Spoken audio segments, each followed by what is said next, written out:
বাংলাদেশ আজকে প্রিয় নেত্রী জননেত্রী শেখ হাসিনার নেতৃত্বে এগিয়ে যাচ্ছে। ডিজিটাল বাংলাদেশ, এখন আমরা স্মার্ট বাংলাদেশের দৃঢ় প্রত্যয় নিয়ে এগিয়ে যাচ্ছে। 2041 সালে উন্নত বাংলাদেশ হবে। পদ্মা সেতু হয়েছে, বঙ্গবন্ধু স্যাটেলাইট হয়েছে। সকল ক্ষেত্রে আমি যদি বলতে চাই, এমন কোনো ক্ষেত্র নাই যে ক্ষেত্রে বাংলাদেশ পিছিয়ে আছে, এগিয়ে যাচ্ছে।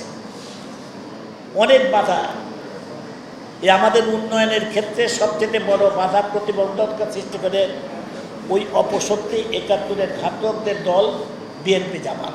তারা মিথ্যা গুজব ছড়ায়।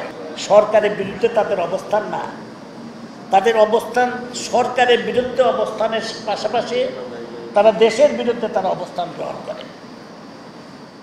তাহলে এটা দেশ ও জাতির শত্রু, এটা মুক্তিযুদ্ধের শত্রু।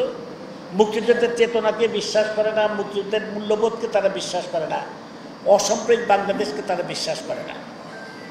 তারা হানাহানি চায়,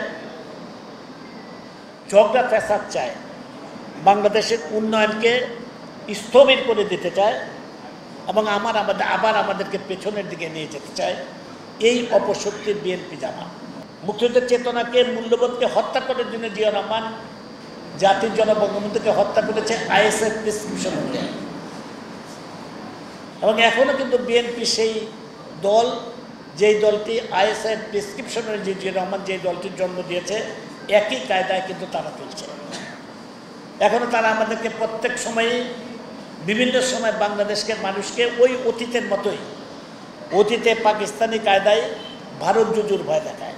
এই অপশক্তি যতদিন পর্যন্ত বাংলাদেশের রাজনীতি বিরাজ করবে, ততদিন পর্যন্ত বাংলাদেশের রাজনীতিতে স্বস্তি শান্তি ফিরে আসবে না।